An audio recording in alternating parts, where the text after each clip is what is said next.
ஸ்ரீதர். இந்த படத்தில் வந்து நான் தான் சினிமாட்டோகிராஃபர். இது என்னுடைய முதல் படம். இது ஆக்சுவலாக வந்து லவ் அண்ட் என்டர்டைன்மெண்ட் ஸ்கிரிப்ட். அதனால் அந்த படத்தை வந்து நாங்கள் கொஞ்சம் கலர்ஃபுல்லாகவே பண்ணியிருக்கோம். ஆடியோஸ் எல்லாமே நல்லா வந்திருக்கு.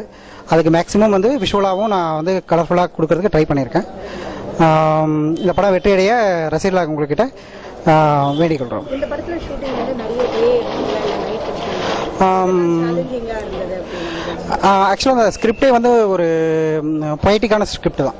அதனால் லவ் அண்ட் என்டர்டைன்மெண்ட்றதுனால மேக்ஸிமம் வந்து நான் அந்த விஷயத்தை என்ன ட்ரை பண்ணுமோ அந்த லவ் விஷயமா எவ்வளோ சாஃப்டாக சொல்லணுமோ அந்த வந்து ட்ரை பண்ணியிருக்கேன் சினிமாட்டோகிராஃபில். செகண்ட் ஹாஃபில் வந்து ஒரு சின்ன ஒரு ஹீரோயினுடைய ஒரு சின்ன மூட் சேஞ்ச் இருக்கும். அதில் வந்துட்டு ஒரு கான்ட்ராஸ்டான விஷயங்களை வந்து படத்தில் ட்ரை பண்ணியிருக்கேன். இந்த மாதிரி கேமராஸ் ஆக்சுவலாக இது வந்து நாங்கள் சூப்பர் 35 ஃபிலிம் ஃபார்மேட்டில் தான் பண்ணியிருக்கோம். ஏன்னா இப்போ எல்லாமே வந்து டிஜிட்டலில் பண்ணிட்டு இருக்காங்க. பட் என்னுடைய முதல் படம் வந்து நான் ஃபிலிமில் பண்ணணும் அப்படின்றத வந்து வச்சுருந்தேன். அதுக்கு டைரக்டர் அண்ட் ப்ரொடியூசர் வந்து எனக்கு ரொம்ப ஹெல்ப் பண்ணாங்க. மெயினாக முக்கியமாக சொல்லணும் பண்ணால் நான் இந்த படத்துக்கு சினிமாட்டோகிராஃபிக் பண்ணுறதுக்கு காரணமே வந்து டைரக்டர் தான். ஃபஸ்ட்டு அவருக்கு தேங்க்ஸ் பண்ணுறேன். நெக்ஸ்ட்டு ப்ரொடியூசருக்கும் தேங்க்ஸ் பண்ணுறேன். ஏன்னா அவரும் வந்து ஃபஸ்ட்டு படத்துக்கு வந்து இது மாதிரி ஒரு நியூ கம்காருக்கு வந்து சான்ஸ் கொடுக்குறதுன்றது ரொம்ப ஹெல்ப்ஃபுல்லாக இருந்தது. நான் என்னுடைய விஷயத்தையும் நல்லபடியாக ட்ரை பண்ணி அச்சீவ் பண்ணியிருக்கேன். செட்டெல்லாம் மேக்ஸிமம் எதுவும் இல்லைங்க.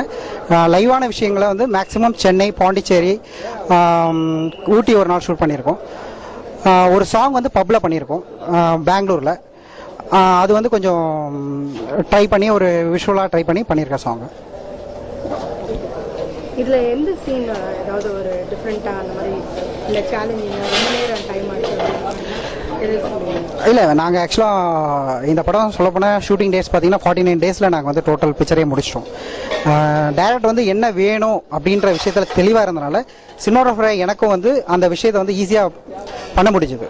ஏன்னா நிறைய விஷயங்களை எடுத்து அப்புறம் எடிட்டில் போயிட்டு கட் பண்ணுற அப்படி விஷயங்கள்லாம் இல்லாமல் மேக்ஸிமம் டைரக்ட் வந்து அவர் வந்து தெளிவாக இருந்தார் என்னென்ன வேணும் எனக்கு அப்படின்ற. அதை வந்து மேக்ஸிமம் ஈஸியாக எடுத்தனால நாங்கள் சீக்கிரமாக முடிஞ்சதான் இது பண்ணோம். இல்லைங்க, இதுதான் ஃபஸ்ட்டு படம். இன்னும் அது மாதிரி எதுவும் பேச